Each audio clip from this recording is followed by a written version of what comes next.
आज के इस वीडियो का फर्स्ट क्वेश्चन ये कह रहा है कि स्वप्नवासवादिता के लेखक कौन है। और ये क्वेश्चन कई बार पूछा भी गया है, तो ध्यान दीजिएगा। राइट आंसर यहाँ पे हो जाता है भास। ऑप्शन बी को टिक करेंगे। और इससे जुड़ी कुछ पॉइंट्स हम यहाँ पे पढ़ लेते हैं, जैसे स्वप्नवासवादिता यानी कि वासवदता का स्वप्न। ठीक है, महाकवि भास का प्रसिद्ध संस्कृत नाटक है और ये राजा के अपने रानी के प्रति प्रेम और पुनर्मिलन की कहानी है। भास संस्कृत साहित्य के सेकंड क्वेश्चन ये कह रहा है कि अद्वैतवाद के सिद्धांत के प्रतिपादक कौन थे। अद्वैतवाद के सिद्धांत के प्रतिपादक कौन थे। Right answer will be option B, Shankaracharya. Option B को टिक करेंगे। थर्ड क्वेश्चन ये कह रहा है कि तत्वरंजनी सभा, तत्वबोधिनी सभा, सॉरी यहाँ पे थोड़ा सा मिस्टेक है, तत्वबोधिनी सभा एवं तत्ववीथिनी पत्रिका से संबंधित है। तत्वबोधिनी सभा के संस्थापक कह सकते हैं सिंपल सी भाषा में। तो राइट आंसर यहाँ पे हो जाता है देवेंद्रनाथ टैगोर। देवेंद्रनाथ टैगोर। सबसे पहला क्वेश्चन आपसे पूछा जा रहा है, कमेंट करके जल्दी से बताइए कि तत्वबोधिनी सभा की स्थापना इन्होंने देवेंद्रनाथ टैगोर जी ने कब की थी। नीचे कमेंट करके जल्दी से बताइए। तब तक हम बढ़ते हैं सेकंड क्वेश्चन की तरफ। अगला क्वेश्चन ये कह रहा है कि वेगनर के अनुसार महाद्वीपीय विस्थापन जिस दिशा में हुआ वह है। वेगनर के अनुसार महाद्वीपीय विस्थापन जिस दिशा में हुआ और वो था भूमध्य रेखा व पश्चिमी दिशा। ऑप्शन हम यहाँ पे बी को टिक करेंगे। ऑप्शन बी राइट आंसर है। वीडियो को इत्मीनान से आराम से देखिए, एंड तक खत्म कीजिए और बताइए कि आपको क्वेश्चंस कैसे लगे। और मज़ा ना आए तो वीडियो को दोबारा मत देखिएगा, मैं आपको गारंटी देता हूँ कि बहुत अच्छा लगने वाला है। अगला क्वेश्चन ये कह रहा है कि वेगनर के अनुसार पेंजिया का विखंडन किस युग में प्रारंभ हुआ। पेंजिया का विखंडन किस युग में प्रारंभ हुआ। तो कार्बोनिफेरस युग में। ऑप्शन सी को टिक करेंगे। और ये सभी क्वेश्चंस डायरेक्ट पूछे जाते हैं एग्जाम्स में, तो आप इन सभी को अच्छे से याद रखिएगा। निम्नलिखित में से वह अंतिम बौद्ध राजा कौन था जो संस्कृत का एक महान विद्वान और लेखक था। और यहाँ पे ध्यान रखिएगा, वो अंतिम बौद्ध राजा थे और वो थे हर्षवर्धन। ऑप्शन हम यहाँ पे डी को टिक करेंगे। बात यहाँ पे लेखक की जा रही है, तो हर्षवर्धन एक लेखक थे। तो बात कर लेते हैं कि इनकी रचनाएं कौन कौन सी थी। तो इनकी रचनाएं को हम याद रख सकते हैं प्रियदर्शिका, रत्नावली और नागानंद, ये जो कि बहुत ज़्यादा इंपॉर्टेंट है, अक्सर पूछा जाता है। नेक्स्ट क्वेश्चन है कि लोकसभा व राज्यसभा की संयुक्त बैठक कब होती है। लोकसभा व राज्यसभा की संयुक्त बैठक कब होती है। Right answer will be option B, जब लोकसभा एवं राज्यसभा में मतभेद होने पर। ठीक है, ऑप्शन बी को टिक करेंगे। हम यहाँ पे छोटा सा पॉइंट्स पढ़ सकते हैं कि संविधान के अनुच्छेद 108 के अंतर्गत संसद के दोनों सदनों यानी लोकसभा एवं राज्यसभा की संयुक्त बैठक की व्यवस्था की गई है। इसके अंतर्गत किसी विधेयक पर गतिरोध उत्पन्न होने की स्थिति में राष्ट्रपति द्वारा संयुक्त बैठक बुलाई जा सकती है। ठीक है, संयुक्त बैठक बुलाई जा सकती है। चलिए नेक्स्ट क्वेश्चन क्या कह रहा है कि स्वतंत्र भारत के संसदीय इतिहास में अभी तक कितनी बार संयुक्त बैठक बुलाई गई है। अब तक कितनी बार संयुक्त बैठक बुलाई गई है। तो कुल 3 बार संयुक्त बैठक बुलाई गई है। और वो 3 बार किस लिए बुलाई गई थी उसको भी हम देख लेते हैं। तो हम यहाँ पे पढ़ सकते हैं कि 1950 से वर्तमान तक दोनों सदनों की संयुक्त बैठक को अब तक 3 बार बुलाया गया। और वो किस किस कारण से बुलाया गया था। तो पहला हम ध्यान रख सकते हैं 1960 में दहेज प्रतिषेध विधेयक के लिए, बैंकिंग सेवा आयोग विधेयक 1977 के लिए और आतंकवाद निवारक विधेयक 2002 के लिए। इन्हीं 3 के संबंध में अब तक संयुक्त बैठक बुलाई गई है। ठीक है, चलिए अगला क्वेश्चन की हर्ष चरित्र किसके द्वारा लिखी गई है। हर्ष चरित्र जो वो किसके द्वारा लिखी गई है। तो मैं आपको बता दूं कि हर्षवर्धन के दरबार में जो इनके रहते थे दरबारी कवि बाणभट्ट, इन्होंने ही लिखा था हर्ष चरित्र। ऑप्शन हम यहाँ पे बी को टिक करेंगे। ठीक है, अगला क्वेश्चन, मुगल चित्रकारी किसके शासनकाल में प्रकाष्ठा या फिर हम कह सकते हैं कि चरमोत्कर्ष प्राप्त किया। जो चित्रकारी था मुगल चित्रकारी वो जहांगीर के समय में, ठीक है, जहांगीर के समय में चरमोत्कर्ष पे था। सी को टिक करेंगे। अगला क्वेश्चन कि निम्नलिखित में से किसने अकबर की जीवन कथा लिखी थी। अकबर की जीवन कथा लिखी थी किसने। तो आपको पता है कि अकबर की जीवन कथा हम कह सकते हैं कि अकबरनामा में है और अकबरनामा को अबुल फजल ने लिखा था। ऑप्शन हम ए को टिक करेंगे। नेक्स्ट पॉइंट बनता है कि शिवाजी महाराज ने मुगलों को किस संधि के द्वारा किलों को हस्तांतरित किया था। किलों को हस्तांतरित किया था। तो right answer will be option C, Purandar की संधि। ठीक है, पुरंदर की संधि। चलिए छोटा सा पॉइंट हम यहाँ पे नोट डाउन किया, आप इसको पढ़िए कि मुगल साम्राज्य के सेनापति राजपूत शासक जयसिंह प्रथम और मराठा छत्रपति शिवाजी के बीच 11 जून 1665 को पुरंदर की संधि पर हस्ताक्षर किए गए थे। जयसिंह द्वारा पुरंदर किले की घेराबंदी करने के बाद शिवाजी को समझौते पर हस्ताक्षर करने के लिए मजबूर होना पड़ा था। देखिए मैं आपको बता दूं कि पुरंदर की संधि 2 बार हुआ था। ठीक है, पहला तो आपने देखा 1665। अब दूसरा आपको कमेंट करके बताना है कि दूसरा जो पुरंदर की संधि हुआ था कब हुआ था और किनके मध्य हुआ था, नीचे कमेंट करके ज़रूर बताइएगा। देखते कितने लोगों को पता है। अगला क्वेश्चन क्या है कि पानीपत की तीसरी लड़ाई 1761 ईस्वी किनके बीच हुई थी? पानीपत की तीसरी लड़ाई 1761 ईस्वी में किनके मध्य हुआ था? पहला जो हुआ था 1526 में, सेकेंड जो हुआ था 1556 में, और थर्ड जो हुआ था 1761 में। तो ये चीज़ ध्यान रखेंगे। और तीसरा जो हुआ था पेशवा बाजीराव द्वितीय और अहमद शाह अब्दाली के मध्य। और मैं आपको बता दूं कि प्रथम तो आपको पता होगा, प्रथम जो हुआ था बाबर और इब्राहिम लोदी के बीच, और दूसरा जो हुआ था वो अकबर और हेमू के मध्य हुआ था। ये दूसरा था और ये पहला था, ठीक है। और तीसरा आप यहाँ पे देख ही रहे। तो आई होप कि आपको ये सारा डाउट्स क्लियर है। चलिए अगला क्वेश्चन की संसद के दोनों सदनों के संयुक्त अधिवेशन की अध्यक्षता कौन करता है? संयुक्त अधिवेशन की अध्यक्षता कौन करता है, कौन बुलाता है, कब कब हुआ था? ऑलरेडी हम लोगों ने 2 क्वेश्चन ऊपर में देख चुका है। अब मुझे नहीं लगता है कि संयुक्त अधिवेशन से संबंधित कोई पॉइंट्स में आपको दिक्कत होनी चाहिए। अनुच्छेद भी मैंने आपको बताया 108 अनुच्छेद, तो सभी चीज़ों को ध्यान में रखना है। राइट आंसर यहाँ पे हो जाता है ऑप्शन डी, लोकसभा अध्यक्ष, ठीक है।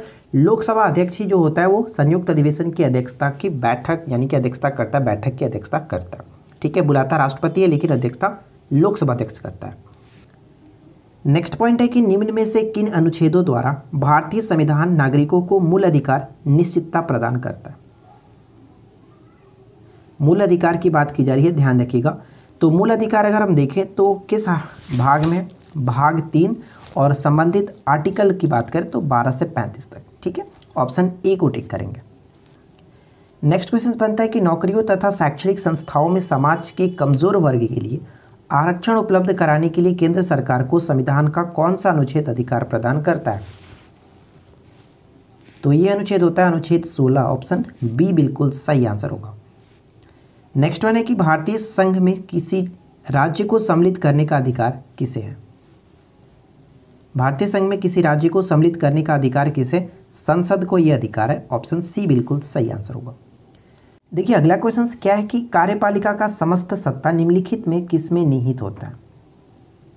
कार्यपालिका का समस्त सत्ता निम्नलिखित में से किसमें निहित होता है? मंत्रिपरिषद में, ऑप्शन ए सही होगा, मंत्रिपरिषद। देखिए छोटा सा यहाँ पे पॉइंट से हम इसको पढ़ लेते हैं कि मंत्रिपरिषद का गठन प्रधानमंत्री की सलाह से राष्ट्रपति करता है। अनुच्छेद 74 के 1 में यह उपबंधित करता है कि राष्ट्रपति को उसके कृत्यों के संचालन एवं शक्तियों के प्रयोग में सहायता और मंत्रणा देने के लिए एक मंत्रिपरिषद होगी। मंत्रिपरिषद प्रधानमंत्री के नेतृत्व में कार्य करती है। संघ मंत्रिमंडल में ही कार्यपालिका की वास्तविक शक्ति निहित होती है तथा राष्ट्रपति संघ मंत्रिमंडल की सलाह के अनुसार अपनी शक्तियों का प्रयोग करता है। तो ये सभी चीज़ें आपको याद रखनी है। और सबसे इंपॉर्टेंट पॉइंट्स आर्टिकल 74 का फर्स्ट, ठीक है। चलिए अगला क्वेश्चन की भारत के प्रधानमंत्री क्या होते हैं, बताइए भारत के प्रधानमंत्री क्या होते हैं? देखिए ये क्वेश्चंस पिछली बार की जो बिहार एसआई प्री हुआ था उसमें भी ये क्वेश्चंस पूछे गए थे। तो ध्यान रखेंगे भारत के प्रधानमंत्री जो होते हैं वो नियुक्त होते हैं। ऑप्शन हम यहाँ पे ए को टिक करेंगे, ठीक है, नियुक्त होते हैं। यहाँ पे हम क्लियरली पढ़ सकते हैं कि प्रधानमंत्री को संसदीय आम चुनाव के परिणाम के आधार पर राष्ट्रपति द्वारा नियुक्त किया जाता है। प्रधानमंत्री लोकसभा के बहुमतधारी दल या फिर गठबंधन के नेता होते हैं। हालांकि प्रधानमंत्री का स्वयं लोकसभा सांसद होना अनिवार्य नहीं है, परंतु उन्हें लोकसभा में बहुमत सिद्ध करना होता है और नियुक्ति के 6 महीने के भीतर ही संसद का सदस्य बनना पड़ता है, ठीक है। संसद का सदस्य बनना पड़ता है, यानी हम कह सकते हैं कि प्रधानमंत्री संसद के दोनों सदनों में से किसी एक सदन के सदस्य हो सकते हैं, कोई प्रॉब्लम नहीं है, ठीक है। चलिए नेक्स्ट क्वेश्चन क्या है कि शेरशाह की महानता का घोतक क्या है? शेरशाह की महानता का घोतक क्या है? तो यहाँ पे हमारा सही आंसर होगा प्रशासनिक सुधार, ऑप्शन सी को टिक करेंगे। नेक्स्ट क्वेश्चन बनता है कि राज्यसभा के लिए प्रत्येक राज्य के प्रतिनिधियों का निर्वाचन कौन करता है? राज्यसभा के लिए प्रत्येक राज्य के प्रतिनिधियों का निर्वाचन कौन करता है? तो विधानसभा के निर्वाचित सदस्य, ऑप्शन ए सही होगा। क्वेश्चन नंबर 22, 2011 की जनगणना के अंतिम आंकड़ों के अनुसार भारत के निम्नलिखित राज्यों की जनसंख्या के आधार पर सही क्रम क्या होगा? तो ध्यान रखिएगा, मैंने कल की वीडियो में आपको बताया था कि बिहार जो है वो तीसरे स्थान पर है जनसंख्या के मामले में, ठीक है। तो यहाँ पे सबसे पहला उत्तर प्रदेश, सेकंड नंबर पे महाराष्ट्र और थर्ड नंबर पे बिहार, यानी फर्स्ट थर्ड सेकंड, ठीक है। फर्स्ट थर्ड और सेकंड, इस तरह से आना चाहिए। तो यहाँ पे हम देख सकते हैं ऑप्शन सी भी मिल रहा है, ऑप्शन डी भी मिल रहा है। उसके बाद अगर हम देखें तो पश्चिम बंगाल और उसके बाद आंध्र प्रदेश होगा, यानी कि 5 और 4, इस तरह से हमारा सही सीटिंग अरेंजमेंट बैठेगा। ऑप्शन किसे टिक करेंगे, 5 4 लास्ट में, ऑप्शन डी बिल्कुल सही आंसर हो जाता है। ठीक है, चलिए अगला क्वेश्चन क्या है कि 2011 की जनगणना के अनुसार निम्नलिखित में से किस राज्य में 2001 से 2011 की अवधि में जनसंख्या वृद्धि दर सर्वाधिक रही है। जनसंख्या वृद्धि दर सर्वाधिक रही है किस स्टेट की, वो है मेघालय। ऑप्शन डी को टिक करेंगे, मेघालय। नेक्स्ट क्वेश्चन है कि कान्हा राष्ट्रीय उद्यान किस राज्य में स्थित है। कान्हा राष्ट्रीय उद्यान मध्य प्रदेश में पड़ता है, ऑप्शन बी को टिक करेंगे। नेक्स्ट वन की उराव जनजाति किस राज्य से संबंधित है। उराव जनजाति किस राज्य से संबंधित है, तो ध्यान रखिएगा यहाँ पे हमारा सही आंसर क्या होगा, उराव जनजाति का संबंध झारखंड से, ऑप्शन सी बिल्कुल करेक्ट आंसर है। नेक्स्ट वन की जौनपुर किस नदी के तट पर स्थित है। जौनपुर जो है वो किस नदी के तट पर स्थित है, और ये पड़ता है गोमती नदी के तट पर, ऑप्शन सी को टिक करेंगे। नेक्स्ट वन की भारतीय वन सर्वेक्षण विभाग की स्थापना कब की गई थी। भारतीय वन सर्वेक्षण विभाग की स्थापना कब की गई थी, तो right answer will be option ए 1981। और आपको पता है कि प्रत्येक 2 वर्षों पर वन सर्वेक्षण विभाग जो है वो जारी करता है वन रिपोर्ट। चलिए फिलहाल देखिए नेक्स्ट क्वेश्चन क्या कह रहा है कि भारत में किस वर्ष पर्यावरण संरक्षण अधिनियम पारित किया गया था। और ये अब तक का सबसे मोस्ट इंपॉर्टेंट क्वेश्चन, एकदम वीवीआई क्वेश्चन है, याद रखेंगे किसी भी तरह से। इसके साथ साथ मैं यहाँ पे 2 क्वेश्चंस और भी आपके साथ डिस्कस करूंगा, उनको भी आपको याद रखना है। तो फिलहाल इस क्वेश्चन का राइट आंसर क्या होगा कि पर्यावरण संरक्षण अधिनियम पारित किया गया था 1986, ऑप्शन डी को टिक करेंगे। देखिए एक होता है क्या, एक होता है वन्यजीव संरक्षण अधिनियम जो कि 1972 में पारित हुआ था, एक होता है वन्य संरक्षण अधिनियम 1980, ये ध्यान रखेंगे, और तीसरा होता है पर्यावरण संरक्षण अधिनियम। तो इन तीनों को में काफ़ी दिक्कतें होती है याद रखने में, लेकिन कोई प्रॉब्लम नहीं, मैं आपको बताता हूँ कि इन दिक्कतों का सामना कैसे करना है। देखिए छोटा सा मैंने ट्रिक बनाया, ट्रिक की मदद से आप याद रख सकते हैं कि वन्य में जीवों को देखा तो वन्य संरक्षण किया। समझिएगा मेरी बात को, क्या है कि मान के चले कि मैंने कोई जंगल में गया, मैं जंगल में गया, ठीक है, वहाँ पर मैंने क्या देखा कि वन्य में यानी कि जंगल में मैंने जीवों को देखा, तो मैंने सोचा कि चलो वन का संरक्षण किया जाए, तो वन का संरक्षण किया, ठीक है, पूरे जंगल का संरक्षण किया, इसलिए क्या हुआ कि पूरा पर्यावरण संरक्षण हो गया। अब इस बात को समझिएगा किस तरह से, यहाँ पे देखिए क्या है, वन्य जीव यानी वन्य जीव संरक्षण अधिनियम 1972, ठीक है, वन्य जीव देखा तो हमने यहाँ पे क्या किया, वन्य जीव संरक्षण अधिनियम 1972। उसके बाद सेकंड हमारा क्या बनता है कि वन्य संरक्षण किया, वन्य संरक्षण, तो यहाँ पे पढ़ सकते हैं कि वन संरक्षण अधिनियम 1980, क्लियर। इसलिए क्या हुआ कि पूरा पर्यावरण संरक्षण यानी कि पर्यावरण संरक्षण, तो पर्यावरण संरक्षण अधिनियम 1986 हो गया कि नहीं, क्लियर। तो छोटा सा आपको एक लाइन याद रखना है कि वन्य में जीवों को देखा तो वन्य का संरक्षण किया, इसलिए क्या हुआ कि पूरा पर्यावरण संरक्षण हो गया। आई होप कि आपको छोटा सा ये पॉइंट्स क्लियर हो गया होगा। वीडियो अच्छी लगे तो वीडियो को लाइक जरूर कर देना, ठीक है। चलिए अगला क्वेश्चन बनता है कि सूची 1 को सूची 2 के साथ सुमिलित कीजिए। चलिए हम एक एक करके मैच करते हैं। जोग जलप्रपात की बात करें तो ये किस नदी पर है, तो ये सरावती नदी पर है। यहाँ पे हम ए का फर्स्ट के साथ मैच कर सकते हैं, ठीक है। चलिए उसके बाद अगर हम देखें तो ए का फर्स्ट के साथ सिर्फ और सिर्फ एक ही ऑप्शन मिल रहा है, तो ज़्यादा कुछ सोचने की ज़रूरत ही नहीं है, ऑप्शन हम डी को डायरेक्ट टिक कर सकते हैं। लेकिन कोई प्रॉब्लम नहीं, हम बाकी को भी देख लेते हैं, क्योंकि अक्सर क्या होता है कि ये सिंपल जो कि क्वेश्चंस अलग अलग फॉर्म में भी पूछे जाते हैं, ठीक है। तो शिव समुद्रम जलप्रपात कावेरी नदी पर, याद रखेंगे। धुआंधार जलप्रपात नर्मदा नदी पर, और गोकक जलप्रपात गोकक नदी पर ही स्थित है। तो इन सभी का राइट आंसर बिल्कुल सही तरीके से मैच किया गया था, ऑप्शन डी को टिक करेंगे।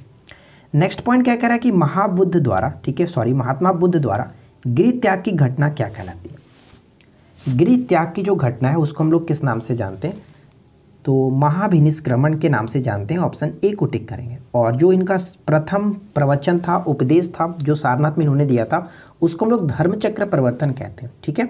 तो फिलहाल यहाँ पे ऑप्शन ए बिल्कुल सही आंसर हो जाता है। नेक्स्ट क्वेश्चन देखिए क्या कह रहा है कि जीवद्रव्य शब्द का प्रयोग सर्वप्रथम किसने किया था। जीवद्रव्य शब्द का प्रयोग सर्वप्रथम किसने किया था, तो यहाँ पे हमारा सही आंसर क्या होगा, पुरकिंजे, ऑप्शन बी को टिक करेंगे, पुरकिंजे is the right answer. Next one क्या है कि संविधान के किस अनुच्छेद के अंतर्गत राष्ट्रपति द्वारा भारत के महान्यायवादी की नियुक्ति की जाती है। किस आर्टिकल के तहत राष्ट्रपति द्वारा महान्यायवादी की नियुक्ति की जाती है, तो महान्यायवादी की नियुक्ति की जाती है आर्टिकल 76, ऑप्शन सी को टिक करेंगे। नेक्स्ट वन क्या है कि lectures from Colombo to Almora निम्नलिखित में से किस एक के अनुभवों पर आधारित है? Lectures from Colombo to Almora किसके अनुभवों पर आधारित है? तो स्वामी विवेकानंद, ऑप्शन डी को टिक करेंगे। और ये क्वेश्चंस बहुत ज़्यादा इंपॉर्टेंट है, तो याद रखिएगा। नेक्स्ट वन है कि स्वराज पार्टी की स्थापना किस वर्ष में की गई थी? स्वराज पार्टी की स्थापना ऑप्शन डी टिक करेंगे 1923 में मोतीलाल नेहरू और चित्तरंजन दास के द्वारा की गई थी। ठीक है। अगला क्वेश्चन कि किस प्रकार की वर्षा बिजली की चमक एवं बादलों के गरज के साथ होती है? तो ये होता है आपका संवहनीय वर्षा, सी को टिक करेंगे, संवहनीय वर्षा। नेक्स्ट पॉइंट की भाखड़ा नांगल एक संयुक्त परियोजना है। भाखड़ा नांगल जो परियोजना है वो एक संयुक्त परियोजना है किन राज्यों की? तो यहाँ पे हमारा सही आंसर हो जाता है हरियाणा, पंजाब और राजस्थान, ऑप्शन ए को टिक करेंगे। चलिए कुछ पॉइंट्स हम इनसे रिलेटेड देख लेते हैं। यहाँ पे देखिए कि पंजाब में सतलज नदी पर स्थित भारत की सबसे बड़ी बहुउद्देशीय नदी घाटी परियोजना है। यह राजस्थान, पंजाब और हरियाणा की संयुक्त परियोजना है, जिसमें राजस्थान की हिस्सेदारी 15.2%। इसकी कुल लंबाई 649 किलोमीटर है, जिसमें 169 किलोमीटर पंजाब, 14 किलोमीटर हरियाणा, और यहाँ पे हम कह सकते हैं कि शेष जो हिस्सा है वो राजस्थान में। ठीक है, तो इस तरह से आपको याद रखना है कि राजस्थान, पंजाब और हरियाणा की संयुक्त परियोजना है। चलिए अगला क्वेश्चन क्या कह रहा है कि अष्टांगिक मार्ग किस धर्म से संबंधित है? अष्टांगिक मार्ग का संबंध हम कह सकते हैं कि बौद्ध धर्म से, और इसको आप याद रखेंगे, कई बार पूछा जा चुका है। अगला क्वेश्चन की वर्धमान ट्रॉफी, ठीक है, वर्धमान ट्रॉफी किससे संबंधित है, किस खेल से संबंधित है? वर्धमान ट्रॉफी का संबंध भारोत्तोलन से है, ऑप्शन सी यहाँ पे करेक्ट होगा। किस मुगल शासक ने अपनी आत्मकथा लिखी थी? किस मुगल शासक ने अपनी आत्मकथा लिखी थी? और वो था अपना बाबर। ठीक है, बाबर ने ही अपनी आत्मकथा लिखी थी, बाबरनामा। नेक्स्ट पॉइंट कह रहा है कि निम्न में से कौन सा वायु प्रदूषक मनुष्य में रक्तदाब को बढ़ा देता है और दिल संबंधी रोग पैदा हो जाता है या फिर रोग पैदा करता है? और वो है जो है कैडमियम। ठीक है, कैडमियम। और साथ ही साथ ध्यान रखेंगे कि इटाई जो रोग होता है वो कैडमियम के कारण ही होता है। अगला क्वेश्चन की ऊतकों की संरचना के अध्ययन से संबंधित विज्ञान कहलाता है? ऊतकों की संरचना से अध्ययन संबंधित विज्ञान क्या कहलाता है? हिस्टोलॉजी, ऑप्शन सी सही होगा, हिस्टोलॉजी। अगला क्वेश्चन की प्रथम एंटीबायोटिक की खोज किसने की थी? बताइए, प्रथम एंटीबायोटिक की खोज किसने की थी? तो यहाँ पे हमारा सही आंसर क्या होगा? राइट आंसर होगा हमारा अलेक्जेंडर फ्लेमिंग, ऑप्शन डी को टिक करेंगे। ठीक है, 1928 में इन्होंने खोज की थी और इस कार्य के लिए इनको नोबेल प्राइज़ भी दिया गया था। नेक्स्ट क्वेश्चन क्या बनता है? अच्छा, प्रथम एंटीबायोटिक का नाम क्या था पता है आपको? पेनिसिलिन। ठीक है, पेनिसिलिन। अगला क्वेश्चन कि निम्न में से कौन एक शरीर को गर्म रखने हेतु उत्तरदायी है? शरीर को गर्म रखने हेतु उत्तरदायी है, तो ऑप्शन सी यहाँ पे सही आंसर होगा, वसामय ऊतक, ऑप्शन सी करेक्ट आंसर है। अगला क्वेश्चन की सेबेसियस ग्रंथियाँ पाई जाती हैं, सेबेसियस ग्रंथियाँ पाई जाती, तो यहाँ पे हमारा राइट आंसर होगा ऑप्शन बी, यानी कि स्तनियों की त्वचा के डर्मिस में। तो ध्यान रखेंगे डर्मिस एक होता है और एपिडर्मिस होता है, तो इन दोनों का मतलब ही आप समझ लीजिएगा। कभी कभी डायरेक्ट पूछा जाता है कि शरीर की बाहरी जो त्वचा होती है, सबसे ऊपरी जो परत होती है, उसको हम लोग किस नाम से जानते हैं? एपिडर्मिस। ठीक है, एपिडर्मिस। और जो डर्मिस होता है उसका दूसरा परत होता है डर्मिस। तो यहाँ पे हमारा सही आंसर है ऑप्शन बी को ध्यान में रखिएगा। चलिए अगला क्वेश्चन क्या कह रहा है कि पुरुष में पुरुषत्व की कौन सा गुणसूत्री संयोजन उत्तरदायी है? तो राइट आंसर हो जाता है ऑप्शन डी, यानी XY। ठीक है, XY, ऑप्शन डी को टिक करेंगे। नेक्स्ट क्वेश्चन की बल्बर क्या होता है? बताइए कि बल्बर जो है वो क्या होता है? तो यहाँ पे हमारा करेक्ट आंसर किसे टिक करेंगे? बल्बर जो होता है एक प्रकार का सघन वसा की परत होती है, उसी को हम कहते हैं बल्बर, ऑप्शन बी बिल्कुल सही आंसर है। नेक्स्ट क्वेश्चन है कि निम्न में से कौन सा प्राणी स्तनधारी नहीं है? बताइए कि निम्नलिखित में से कौन सा स्तनधारी नहीं है? तो यहाँ पे जो मछली कह सकते हैं, मछली स्तनधारी के रूप में नहीं आती है। ठीक है, चमगादड़, व्हेल और मनुष्य ये सभी स्तनधारी के अंतर्गत आते हैं, लेकिन मछली स्तनधारी के अंतर्गत नहीं आती है। लेकिन अब ये मत कहना कि व्हेल भी एक मछली के अंतर्गत आती है। ठीक है, तो ध्यान रखेंगे। लाइसोसोम में पाया जाने वाला वह एंजाइम जिनमें जीवद्रव्य को घुला देने या फिर नष्ट कर देने की क्षमता होती है क्या कहलाता है?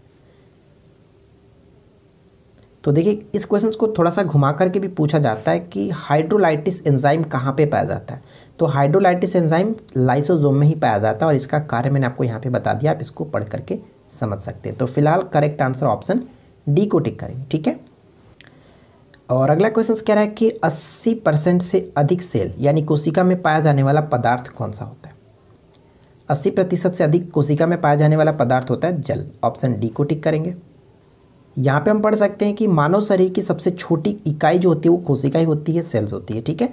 शरीर की रचना कोशिकाओं से होती है। जीवद्रव्य का 99% भाग 4 तत्वों से मिलकर के बना होता है। ऑक्सीजन 76%, कार्बन 10.5%, हाइड्रोजन जो कि यहाँ पे हम कह सकते हैं 10%, नाइट्रोजन 2.5% और जीवद्रव्य का 80% भाग जो कि जल होता है, ठीक है। अगला क्वेश्चन कह रहा है कि एशिया का सबसे बड़ा जलप्रपात हुंड्रू किस जगह के पास है।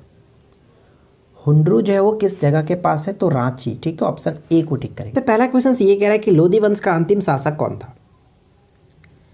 तो लोधी वंश का अंतिम शासक इब्राहिम लोधी था और आपको पता है कि लोधी वंश का अंतिम शासक इसे क्यों कहा जाता है, क्योंकि इसका सामना बाबर के साथ हुआ था 1526 ईस्वी में, जो कि पानीपत का प्रथम युद्ध, और वहीं पे ये पराजित हुआ और उसके बाद बाबर ने मुगल वंश की नींव डाली, इसलिए ये कहा जाता है लोधी वंश का अंतिम शासक। अगला क्वेश्चन क्या है, इनाम भूमि किसे दिया जाता था। इनाम भूमि किसे दिया जाता था, विद्वान और धार्मिक व्यक्तियों को दिया जाता था इनाम भूमि। थर्ड क्वेश्चन ये कि दिल्ली के प्रथम सुल्तान कौन थे जिन्होंने दक्षिण भारत को पराजित करने का प्रयास किया। एक भी ऐसा क्वेश्चन नहीं है जो एग्जाम से बाहर हो या फिर पहले ऐसा क्वेश्चन ना पूछा गया हो। डेफिनेटली अगर आप किसी भी गवर्नमेंट एग्जाम्स की प्रिपरेशन कर रहे हैं तो आप हमारे साथ रेगुलर बने रहिए, आपकी जो जीके की लेवल होगी काफ़ी हाई हो जाएगी, बस हमारे साथ प्रैक्टिस करते रहिए। यहाँ पे सही आंसर हो जाएगा अलाउद्दीन खिलजी, ऑप्शन हम सी को टिक करेंगे, बिल्कुल सही आंसर है। साथ ही साथ यहाँ पे एक्सप्लेनेशन में पढ़ सकते हैं कि अलाउद्दीन खिलजी जिनका वास्तविक नाम क्या था, अली गुरसास। तो ये क्वेश्चन पहला बन सकता है कि अलाउद्दीन खिलजी का वास्तविक नाम क्या था या फिर बचपन का नाम क्या था, अली गुरसास, ठीक है। दिल्ली सल्तनत के खिलजी वंश का दूसरा शासक था और उसका साम्राज्य अफगानिस्तान से लेकर के उत्तर मध्य भारत तक फैला हुआ था और इसने सर्वप्रथम जो कि दक्षिण भारत को जीतने का प्रयास किया था। क्वेश्चन नंबर 4, भारत का नियंत्रक एवं महालेखा परीक्षक जिसको हम लोग शॉर्ट में कैग कहते हैं, किसके लिए मुख्य लेखाकार और लेखा परीक्षक के रूप में कार्य करता है। तो ध्यान रखिएगा यह संघ और राज्य दोनों के लिए कार्य करता है, संघ और राज्य सरकार के लिए कार्य करते हैं। देखिए कैग से रिलेटेड जो भी इंपॉर्टेंट पॉइंट्स एग्जाम्स के पॉइंट ऑफ व्यू से आप यहाँ पे पढ़ सकते हैं कि वर्तमान समय में इस संस्था के प्रमुख कौन है, यानी कि कैग कौन है वर्तमान में, तो गिरीश चंद्र मुर्मू, जो कि इससे पहले किस पद पे थे, तो जम्मू कश्मीर के ये उपराज्यपाल थे, ठीक है। सेकेंड पॉइंट ये कि वे भारत के कौनवे जो कि नियंत्रक एवं महालेखा परीक्षक है, तो 14वें है, ध्यान रखिएगा। किसी भी जो भी कैग होते हैं नियंत्रक एवं महालेखा परीक्षक जो होते हैं उनका कार्यकाल 6 वर्ष का या फिर 35 वर्ष की उम्र तक का होता है। जो भी पहले हो उन अवधि तक के राष्ट्रपति के द्वारा नियुक्त किए जाते हैं, ये पॉइंट ध्यान रखेंगे। अगर बात करें संस्था, तो केंद्र अथवा राज्य सरकार के अनुरोध पर किसी भी सरकारी विभाग की जांच कर सकती है, ठीक है। अनुच्छेद 148 के अनुसार भारत का एक नियंत्रक एवं महालेखा परीक्षक होगा, ये आर्टिकल है और इनसे संबंधित 148 से लेकर के 151 तक सारे संबंध दिए गए, ठीक है। अब यहाँ पे एक और पॉइंट्स यहाँ पे पढ़ सकते हैं कि यह भारत सरकार की रिपोर्ट राष्ट्रपति को और राज्य सरकार की रिपोर्ट राज्यपाल को देता है, तो ये पॉइंट्स भी पूछा जाता है। तो आई होप कि इनसे रिलेटेड जो भी क्वेश्चंस एग्जाम्स के पॉइंट ऑफ व्यू से इंपॉर्टेंट थे वो आपने क्लियर कर लिया होगा। चलिए नेक्स्ट क्वेश्चन है कि संसद की कौन सी समिति नियंत्रक एवं महालेखा परीक्षक की रिपोर्टों की समीक्षा करती है। तो यहाँ पे हमारा सही आंसर क्या होगा, लोक लेखा समिति, ऑप्शन हम डी को टिक करेंगे, लोक लेखा समिति। अगला क्वेश्चन क्या कह रहा है कि महमूद गजनवी जो है भारत में अंतिम आक्रमण किसके विरुद्ध हुआ था। महमूद गजनवी का भारत में अंतिम आक्रमण किसके विरुद्ध हुआ था। तो सही आंसर यहाँ पे क्या होगा, जाटों के विरुद्ध हुआ था, ऑप्शन डी को टिक करेंगे। इनसे जुड़े क्वेश्चंस यहाँ पे हम पढ़ सकते हैं कि 17वां आक्रमण, आपको पता है कि इसने भारत पर कुल 17 बार आक्रमण किया था, ठीक है, ध्यान रखिएगा। और अंतिम आक्रमण इसका 1027 ईस्वी में था। यह महमूद गजनवी का अंतिम आक्रमण था और यह आक्रमण सिंध और मुल्तान के तटवर्ती क्षेत्रों यानी जाटों के विरुद्ध हुआ था। अब आपके लिए एक छोटा सा क्वेश्चन मैं ये पूछता हूँ, कभी कभी ये पूछा जाता है कि महमूद गजनवी का सबसे चर्चित आक्रमण कौन सा था। नीचे कमेंट करके जल्दी से बताइएगा चर्चित आक्रमण कौन सा था। तब तक आपने वीडियो को लाइक नहीं किया तो वीडियो को लाइक कर दीजिए, साथ ही साथ चैनल को सब्सक्राइब करके और वीडियो को शेयर भी कर दीजिएगा।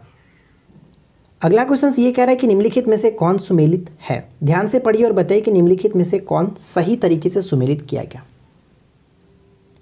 तो यहाँ पे हमारा सही आंसर जो होगा ऑप्शन डी को टिक करेंगे, खजुराहो चंदेल से बिल्कुल सही है। लेकिन यहाँ पे 3 जो पॉइंट्स आप देख रहे हैं, एलोरा सख्त यहाँ पे बिल्कुल गलत है, महाबलीपुरम राष्ट्रकूट ये भी गलत है, मीनाक्षी मंदिर पल्लव ये भी गलत है। तो इन सभी को हम सही तरीके से देखते हैं, थोड़ा सा आगे करते हैं। देखिए यहाँ पे हम देखते हैं सभी जो कि बिल्कुल सही है। एलोरा की बात करें तो इन्हें राष्ट्रकूट वंश के शासकों द्वारा बनाया गया था, ध्यान रखेंगे। महाबलीपुरम की बात करें तो मामल्लपुरम या फिर महाबलीपुरम शहर की स्थापना का श्रेय 7वीं शताब्दी ईस्वी के दौरान पल्लव राजा नरसिंह वर्मन प्रथम को दिया जाता है, ठीक है। मीनाक्षी मंदिर की बात करें तो ये मदुरै का पुराना शहर जो कि 2500 वर्ष से अधिक पुराना है और इसका निर्माण पांडे राज्य जो कह सकते हैं कुलशेखर ने 6वीं शताब्दी में कराया था। तो यहाँ पर भी गलत था कि मीनाक्षी मंदिर की बात करें तो पांडे राज्य से संबंधित था। खजुराहो की बात करें जो कि सबसे ज़्यादा इंपॉर्टेंट यहाँ पे हम पढ़ सकते हैं खजुराहो से रिलेटेड, कि खजुराहो चंदेल वंश द्वारा 950 से लेकर के 1050 ईस्वी के बीच निर्मित खजुराहो मंदिर भारतीय कला के सबसे महत्वपूर्ण नमूनों में से एक है। खजुराहो भारत के मध्य प्रदेश प्रांत में स्थित एक प्रमुख शहर है जो अपने प्राचीन और मध्यकालीन मंदिरों के लिए विश्वविख्यात है। और अगर पूछ ले कि मध्य प्रदेश में किस जिले में पड़ता है तो छतरपुर जिले में, ये मैंने ऑलरेडी आपको बताया भी था, तो ये चीज़ आपको ध्यान में रखना है, ठीक है। देखिए नेक्स्ट क्वेश्चन क्या कह रहा है कि किस राजपूत शासक ने चीज मोहम्मद शाही नामक आंकड़ों का समूह बनाया था जिससे लोग खगोल संबंधी अवलोकन कर सके। तो ये बनाया गया था सवाई राजा जयसिंह के द्वारा। और मैं आपको बता दूं सवाई राजा जयसिंह का अगर मूल नाम की बात करें तो विजय सिंह था, ये भी आपको याद रखना है। चलिए नेक्स्ट क्वेश्चन की गोविंद महल जो हिंदू वास्तुकला का अप्रतिम उदाहरण है स्थित है। गोविंद महल कहाँ स्थित? तो ध्यान रखिएगा गोविंद महल जो है वो दतिया में स्थित है। और दतिया कहाँ पे पड़ता है? तो ये पड़ता है आपका मध्य प्रदेश में। यहाँ पे हम पढ़ सकते हैं कि गोविंद महल मध्य प्रदेश के दतिया में स्थित है। 7 खंडों में निर्मित यह महल पत्थरों से बनाया गया। गोविंद महल 1614 ईस्वी में राजा वीर सिंह देव बुंदेला ने बनवाया था। बुंदेला शासकों द्वारा बनाए गए सबसे बेहतरीन इमारतों में इस महल की गणना की जाती है। तो यहाँ पे आपको ध्यान रखना है कि 1614 ईस्वी में बनाया गया था, किसके द्वारा? तो राजा वीर सिंह देव बुंदेला के द्वारा, ठीक है। अगला क्वेश्चन, एक द्वीप पर निर्मित भारत का एक बड़ा नगर कौन सा है? एक द्वीप पर निर्मित भारत का बड़ा नगर कौन सा है? तो मुंबई, ठीक है। मुंबई जो है वो किस द्वीप पर बसा है? किसी को पता है? किसी को पता है तो जल्दी से कमेंट कर दीजिए, वीडियो को रोक करके कमेंट कर दीजिए, अदरवाइज मैं आपको बता दूंगा।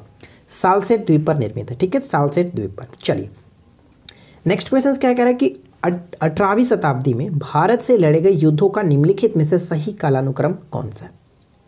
18वीं सदी में लड़े गए जो भी युद्ध थे, दीजिए आप युद्ध देख रहे हैं, अंबर युद्ध, प्लासी युद्ध, वांडीवास और बक्सर युद्ध। तो चलिए हम एक एक करके देखते हैं। यहाँ पे मेरा सही आंसर क्या होगा? Right answer will be option B, 1 2 3 4 बिल्कुल सही क्रम है। अंबर के युद्ध की बात करें तो यहाँ पे 1749, ठीक है। चाहो तो आप स्क्रीनशॉट लेना, आगे मैं आपको दिखाऊंगा। फिलहाल अगर बात करें पलासी युद्ध तो आपको पता है 1757, और उसी तरह से वांडीवास का युद्ध 1760, बक्सर 1764, ठीक है। चलिए डिटेल में बात कर लेते हैं, यहाँ पे हम समझ सकते हैं डिटेल में। देखिए अंबर का युद्ध जो था कर्नाटक के पास 1749 ईस्वी में अनुरुद्दीन और फ्रेंच सेनाओं के बीच लड़ा गया था। प्लासी के युद्ध की बात करें तो 23 जून 1757 को सिराजुद्दौला और अंग्रेजों के बीच हुआ था।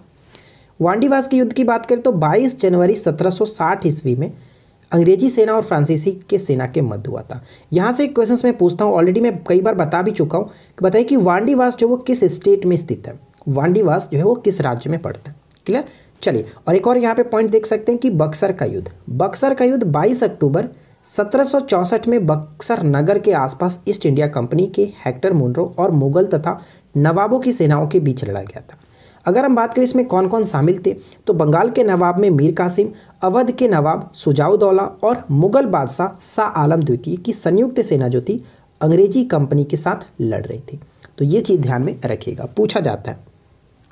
नेक्स्ट पॉइंट बनता है कि मुगल प्रशासन व्यवस्था में मनसबदारी प्रणाली को किसने प्रारंभ किया था? मनसबदारी प्रणाली को किसने प्रारंभ किया था? तो अकबर ने स्टार्ट किया था, ऑप्शन बी, यानी अकबर के समय में स्टार्ट हुआ था, राजा टोडरमल, आपको पता होगा। नेक्स्ट क्वेश्चन की निम्नलिखित कथनों पर विचार कीजिए। फर्स्ट और सेकंड पॉइंट को पढ़िए और बताइए कि यहाँ पे कौन सही है। ध्यान दीजिएगा, यहाँ पे मैंने मिस्टेक किया, नहीं एक लाइन लिखा हूँ, यहाँ पे आपको सही बताना है कि कौन सा कथन यहाँ पे सही है, ठीक है। चलिए देखते हैं कि करके कह रहा है कि 21 अप्रैल 1526 में काबुल के तैमूरी शासक जहीरुद्दीन मोहम्मद बाबर की सेना ने दिल्ली के सुल्तान इब्राहिम लोदी को एक ज़्यादा बड़ी सेना को युद्ध में परास्त किया, जिसे पानीपत का प्रथम युद्ध कहा जाता है। जो कि बिल्कुल सही है, कोई भी कहीं तरह से कोई दिक्कत नहीं है। ठीक है, यानी 21 अप्रैल 1526 को पानीपत की प्रथम लड़ाई हुई थी जिसमें इब्राहिम लोदी को बाबर ने हराया था। ऑलरेडी मैंने आपको फर्स्ट क्वेश्चन में ही बताया था। सेकेंड पॉइंट ये है कि इस युद्ध के उपरांत भारत में मुगल राज्य की नींव पड़ी थी। ये पॉइंट भी सही है, तो हम यहाँ पे कह सकते हैं कि फर्स्ट और सेकंड दोनों ही सही है। ऑप्शन सी को टिक करेंगे। इस क्वेश्चंस के साथ मैंने थोड़ा सा छेड़छाड़ किया, लूसेंट में आपको ये डायरेक्ट क्वेश्चंस नहीं मिलेगा। ठीक है, मैं आपको पहले ही बता देता हूँ। अब ऐसा मत करना नीचे कमेंट करके ये लूसेंट में क्वेश्चंस नहीं है, आप अलग से करा रहे हो। मैं पहले बोल चुका हूँ कि थोड़ा सा क्वेश्चंस के साथ छेड़छाड़ में कर देता हूँ, सारे क्वेश्चंस में नहीं, कहीं कहीं। ठीक है, अगला प्रश्न कि बाजीराव एवं छत्रपति राजाराम के बीच हुए संगोला संधि 1750 में हुआ था, इसमें संबंध में क्या राय है? तो यहाँ पे तीन ही चीज दिख रहा है आपको। चलो, संगोला संधि के संबंध आपको बताना, यहाँ पे उपयुक्त सभी है, ऑप्शन डी ध्यान रखिएगा, उपयुक्त सभी है। तो बताइए क्या होगा सही आंसर? अब आपको क्लियरली दिख रहा होगा, बताइए। पेशवा बाजीराव और छत्रपति राजाराम के बीच हुए जो संगोला संधि था 1750 में हुआ था, इसके संबंध में क्या राय है? तो देखिए यहाँ पे जो सही होगा ऑप्शन डी बिल्कुल सही आंसर होगा, उपयुक्त सभी बिल्कुल सही आंसर। ठीक है, यह संधि पूना सम्मेलन में सभी प्रमुख मराठा सरदारों की उपस्थिति में किया गया था। छत्रपति राजाराम द्वारा संगोला नामक दस्तावेज पर हस्ताक्षर किए जाने के कारण इसे संगोला संधि कहलाया। केंद्रीय सरकार का पूरा दफ्तर सतारा से पूना कर दिया गया एवं पेशवा राज्य का सर्वे सर्वा बन गया। ठीक है, तो ध्यान रखेंगे। चलिए नेक्स्ट क्वेश्चन का राइट आंसर बताइए कि क्या होना चाहिए। इसको मैं थोड़ा सा बड़ा कर लेता हूँ ताकि आपको अच्छे से क्लियरली दिखे। अब ठीक है, बताइए पानीपत के तृतीय युद्ध में मारे जाने वाले दो महत्वपूर्ण सैन्य सरदार कौन थे? दो महत्वपूर्ण सैन्य सरदार कौन थे? तो विश्वासराव एवं सदाशिव भाऊ। ऑप्शन ए सही आंसर होगा। देखिए नेक्स्ट क्वेश्चन कह रहा है कि भूगोल को एक अलग अध्याय शास्त्र के रूप में स्थापित करने का श्रेय निम्न में से किस विद्वान को है? तो यहाँ पे हमारा सही आंसर क्या होगा? इरेटोस्थनीज। ऑप्शन हम ए को टिक करेंगे। और इरेटोस्थनीज यानी कह सकते हैं कि भूगोल जो है यानी ज्योग्राफी का जो शब्द दिया गया था इन्होंने ही दिया था, इरेटोस्थनीज ने। सूर्य से बढ़ती दूरी के अनुसार ग्रहों का अगर हम क्रम देखें तो क्या सही होगा? सूर्य से बढ़ते अगर क्रम में देखें तो सूर्य के सबसे नज़दीक बुध, उसके बाद शुक्र और उसके बाद कह सकते हैं पृथ्वी और उसके बाद मंगल। यानी हमारा सही आंसर यहाँ पे ऑप्शन ए को टिक करेंगे। नेक्स्ट पॉइंट क्या कह रहा है कि पृथ्वी की आंतरिक संरचना के संबंध में सर्वाधिक महत्वपूर्ण जानकारी का स्रोत क्या है? सर्वाधिक महत्वपूर्ण जानकारी का स्रोत है भूकंप विज्ञान। ऑप्शन बी को टिक करेंगे। नेक्स्ट पॉइंट बनता है कि पृथ्वी की सबसे ऊपरी परत के लिए सर्वप्रथम सियाल शब्द का प्रयोग किसने किया था? आपको पता है कि सियाल होता है, सीमा होता है और अंदर का जो कोर होता है उसको नीफे कहते हैं। तो सियाल शब्द का प्रयोग जो किया गया था कह सकते हैं किसके द्वारा? स्वेस नामक वैज्ञानिक के द्वारा। ऑप्शन बी को टिक करेंगे। नेक्स्ट वन है कि अध्यात्मक ज्ञान के विषय में नचिकेता और यम का संवाद किस उपनिषद में प्राप्त होता है? देखिए जो टॉपिक मैंने ऑलरेडी आपको करा दिया, आप वहाँ पे जा करके पढ़ सकते हैं। जैसे कि ये आपका हिस्ट्री था प्राचीन भारत का, अगर हम बात करें तो सबसे पहला टॉपिक है ये, तो उसमें आप जा करके पढ़ सकते हैं। टॉपिक वाइज हमारा हिस्ट्री ऑलरेडी कंप्लीट होने वाला है, कंप्लीट नहीं होने वाला मतलब 2-3 टॉपिक तो पढ़ ही चुके हैं, आप वहाँ पे देख सकते हैं। ठीक है, तो यहाँ पे हमारा सही आंसर होगा कण्डोपनिषद। ऑप्शन हम सी को टिक करेंगे। और ये क्वेश्चन बहुत ज़्यादा इंपॉर्टेंट है, ध्यान में रखिएगा। निम्नलिखित में से कौन सा सबसे अधिक स्थिर परितंत्र यानी कि पारिस्थितिकी तंत्र है? सबसे अधिक स्थिर, तो right answer will be option A महासागर। ऑप्शन ए को टिक करेंगे। नेक्स्ट पॉइंट है कि डीएनए की संरचना को सबसे पहले किसने रेखांकित किया? डीएनए की संरचना को सबसे पहले किसने रेखांकित किया? तो वाटसन एंड क्रिक। ऑप्शन हम सी को टिक करेंगे। ठीक है, Watson and Crick, option C will be correct answer. देखिए यहाँ पे मैंने रंग बिरंगा करके आपको सजा रखा है ताकि आपको पढ़ने में भी अच्छा लगे। ठीक है, देखिए यहाँ पे पढ़ सकते हैं कि डीएनए जीवित कोशिकाओं के गुणसूत्रों में पाए जाने वाले तंतुनुमा अणु को डीऑक्सीराइबोन्यूक्लिक अम्ल या फिर डीएनए कहते हैं। ठीक है, डीएनए का फुल फॉर्म है ये, ध्यान रखेंगे। और इसमें क्या होता है कि इसमें आनुवांशिकी कूट निबंध रहता है। डीएनए अणु की संरचना घुमावदार सीढ़ी की तरह होती है। डीएनए का एक अणु 4 अलग अलग वस्तुओं से बना होता है जिन्हें हम लोग न्यूक्लियोटाइड कहते हैं। ठीक है, तो ये चीज़ भी ध्यान रखेंगे।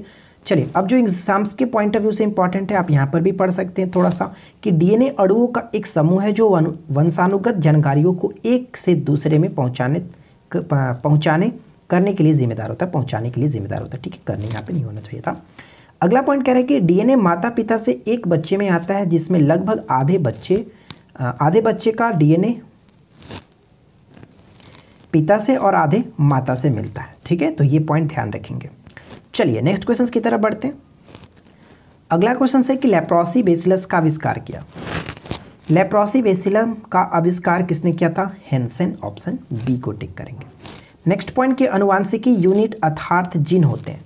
अनुवांशिक का यूनिट होता है जीन होते हैं। जीन क्या होते हैं?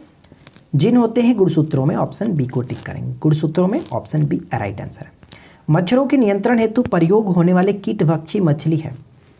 मच्छरों के नियंत्रण हेतु प्रयोग होने वाले कीटभक्षी मछली कौन सी है? जिसको हम लोग गैम्बूसिया कहते हैं। ऑप्शन सी करेक्ट होगा, गैम्बूसिया। नेक्स्ट वन क्या कह रहा है कि किसकी कुसंक्रिया के कारण मानव शरीर में मिक्सोडेमा, ठीक है, मिक्सोडेमा होता है। एक बीमारी है, बताइए किसकी कुसंक्रिया के कारण मानव शरीर में मिक्सोडेमा होता है? तो इसको हम काफ़ी अच्छे तरीके से डिटेल में समझेंगे। यहाँ पे राइट आंसर होगा ऑटो ग्रंथि। ऑप्शन डी को टिक करेंगे। ठीक है, चलिए विस्तार से समझते हैं। यहाँ पे मैं आपको समझाने की कोशिश करता हूँ। देखिए, मिक्सोडेमा शरीर गठन संबंधी रोग है। ठीक है, शरीर गठन संबंधी रोग है जो थायराइड ग्रंथि की न्यून क्रिया के कारण उत्पन्न होता है। थायराइड रस की कमी के कारण विभिन्न आयु में विभिन्न लक्षण दिखाई पड़ने लगते हैं। तो हम कह सकते हैं कि आयु के अनुसार मिक्सोडेमा के विभिन्न नाम भी है। तो यहाँ पे पढ़ सकते हैं कि अगर भ्रूण अवस्था या फिर शिशु काल में होने वाला जो रोग होता है उसको हम लोग जड़ मानवता, जिसको क्रिटिनिज्म कहते हैं। ठीक है, क्रिटिनिज्म आपको पता होगा। अगर हम बात करें कि यौनारंभ काल में होने वाला जो रोग होता है उसको हम लोग यौन मिक्सोडीमा कहते हैं, और वयस्क अवस्था में होने वाला जो होता है उसको वयस्क मिक्सोडीमा कहते हैं। तो ये थोड़ा सा इंपॉर्टेंट पॉइंट था, आप इसको ध्यान रखेंगे। सब चीज़ में आपको देखिए यहाँ पे आपको एक्चुअली ध्यान में ये रखना है कि जो मिक्सोडेमा होता है किसके कारण होता है, तो थायराइड ग्रंथि कह सकते हैं। ठीक है, थायराइड ग्रंथि के कारण होता है। नेक्स्ट क्वेश्चन है कि इंसुलिन उत्पादित होता है। इंसुलिन जो होता है उत्पादित होता है कहाँ पे? तो पेनक्रियाज। ऑप्शन हम डी को टिक करेंगे, यानी अग्नाशय में। ठीक है, अगला क्वेश्चन क्या कह रहा है कि सर्वग्राही कौन से रुधिर वर्ग का होता है? सर्वग्राही यानी कि किसी भी ब्लड ग्रुप का ये ले सकता है, किसी भी ब्लड ग्रुप को ये ग्रहण कर सकता है। इसी को हम लोग कहते हैं यूनिवर्सल रिसेप्टर, और सर्वग्राही हम लोग AB कहते हैं। अच्छा, अगर AB में पूछ ले कि कौन सा AB पॉजिटिव या AB निगेटिव, तो ध्यान रखेंगे हमेशा AB पॉजिटिव को कहा जाता है यूनिवर्सल रिसेप्टर। ठीक है, और उसी तरह से हम डोनर की बात करें तो क्या होगा? डोनर में O होता है, ध्यान रखेंगे O होता है। O ग्रुप को डोनर कहते हैं, यूनिवर्सल डोनर। और O में कौन सा ग्रुप? तो O में निगेटिव होना चाहिए, ये ध्यान रखिएगा, O निगेटिव। ये इंपॉर्टेंट पॉइंट बन जाता है। अगला क्वेश्चन क्या कह रहा है कि मानव शरीर में निम्न हार्मोनों में से कौन सा एक रक्त कैल्शियम और फॉस्फेट को विनियमित करता है? तो यहाँ पे हमारा सही आंसर क्या होगा? ग्लूकेगॉन। ठीक है, ग्लूकेगॉन यहाँ पे राइट आंसर हो जाता है। नेक्स्ट क्वेश्चन बनता है कि एंजाइम मूल रूप से क्या होते हैं? एंजाइम मूल रूप से क्या होते हैं? प्रोटीन होते हैं। ठीक है, प्रोटीन होते हैं। नेक्स्ट वन है कि निम्नलिखित में से किस विटामिन की कमी के कारण मसूड़ों में रक्त आता है और दांत हिलने लगता है? बहुत सिंपल सा क्वेश्चन। यहाँ पे सही आंसर हमारा क्या होगा? Vitamin C. अब के लिए एक छोटा सा क्वेश्चन से नीचे कमेंट करके बताएगा कि विटामिन सी की कमी से कौन सा रोग होता है, और साथ ही साथ विटामिन सी का रासायनिक नाम क्या है, नीचे कमेंट कीजिए जल्दी से। अगला क्वेश्चन कि हैजा का क्या कारण होता है? हैजा का कारण क्या है? हैजा होने का कारण क्या होता है? जीवाणु होता है। ऑप्शन ए को टिक करेंगे, जीवाणु। चलिए डिटेल में थोड़ा सा समझ लेते हैं। यहाँ पे हम देखिए, इसको हम एक और नाम से जानते हैं, जैसे कि विसूचिका, या फिर आम बोलचाल में इसको हैजा कहते हैं। विसूचिका या फिर हैजा, जिसे एशियाई महामारी के रूप में भी जाना जाता है। यह एक संक्रामक आंतशोथ है, यानी कह सकते हैं इससे जो प्रभावित होता है वो आंत होता है। यह ध्यान रखेंगे, डायरेक्ट पूछा भी जाता है कि हैजा से प्रभावित अंग क्या है? आंत होता है। ठीक है, अगर हम बात करें कि किस नामक जीवाणु होता है, किस जीवाणु के कारण होता है, तो वाइब्रियो कैलोरी नामक जीवाणु के कारण होता है। ठीक है, तो ये पॉइंट इंपॉर्टेंट है, ध्यान में रखिएगा। मनुष्यों में इसका संचरण इस जीवाणु द्वारा दूषित भोजन या फिर पानी के ग्रहण के माध्यम से होता है। चलिए नेक्स्ट पॉइंट क्या कह रहा है कि कार्बोहाइड्रेट के अलावा हमारे आहार में ऊर्जा का एक प्रमुख स्रोत कौन सा होता है? कार्बोहाइड्रेट से तो आपको पता है कि ऊर्जा मिलता है, एनर्जी मिलता है, लेकिन इसके अलावा वसा जो है यानी कि फैट, इससे भी हमें एनर्जी मिलता है, लेकिन ज़्यादा मात्रा में इसे नहीं लेना चाहिए। ठीक है, वरना वही चर्बी हो जाएगा। अगला क्वेश्चन क्या है कि निम्नलिखित में से किस अधिनियम द्वारा भारत के गवर्नर जनरल को अध्यादेश जारी करने की शक्ति मिली थी? गवर्नर जनरल को अध्यादेश जारी करने की शक्ति जो मिली थी किस अधिनियम के द्वारा? तो भारत परिषद अधिनियम 1861। ऑप्शन हम यहाँ पे बी को टिक करेंगे। नेक्स्ट वन क्या है कि साधारण विधेयक से संबंधित गतिरोध को दूर करने के लिए संसद के दोनों सदनों की बैठक कौन बुलाता है? तो ध्यान रखिएगा, दोनों सदनों की जो बैठक बुलाई जाती है संयुक्त बैठक, वो राष्ट्रपति के द्वारा बुलाई जाती है। ऑप्शन हम ए को टिक करेंगे। और इसकी अध्यक्षता कौन करता है? इसकी अध्यक्षता कौन करता है? बिल्कुल सही, आपने सही सोचा, लोकसभा का अध्यक्ष इसकी अध्यक्षता करता है जब दोनों सदनों की बैठक होती है। नेक्स्ट क्वेश्चन है कि एल्काइन का सामान्य सूत्र क्या होता है? एल्काइन, एक होता है एल्केन, एल्कीन और एल्काइन। एल्काइन का सामान्य सूत्र होता है क्या? CnH2n-2। हम लोगों ने कैसे याद रखा था? जोड़ो, हटाओ और फिर घटाओ, ठीक है, जोड़ो, हटा दो और घटा दो, यानी कि CnH2n+2 जोड़ देंगे उसमें, फिर हटा देंगे तो एल्कीन हो जाएगा। और हटाने का मतलब कि CnH2n सिर्फ और सिर्फ, इसमें ना प्लस जोड़ेंगे ना माइनस जोड़ेंगे, ठीक है। हटाने का मतलब ये जोड़ देंगे, हटा देंगे और फिर इसमें घटा देंगे, तो घटा देंगे तो CnH2n-2, ठीक है। तो ये होता है आपका एल्काइन। आई होप कि थोड़ी सी आपको समझ में आ गई होगी मैंने आपको जो बताया। अगला क्वेश्चन क्या कह रहा है कि पादप विज्ञान की शाखा कवक शास्त्र में किसका अध्ययन किया जाता है? कवक शास्त्र में हम लोग फफूंद का अध्ययन करते हैं। ऑप्शन ए को टिक करेंगे। नेक्स्ट क्वेश्चन देखिए क्या कह रहा है कि भारत में निम्नलिखित पार्कों को उत्तर से दक्षिण दिशा की ओर क्रमबद्ध कीजिए। ध्यान रखिएगा, उत्तर से दक्षिण की ओर हमेशा जाना है।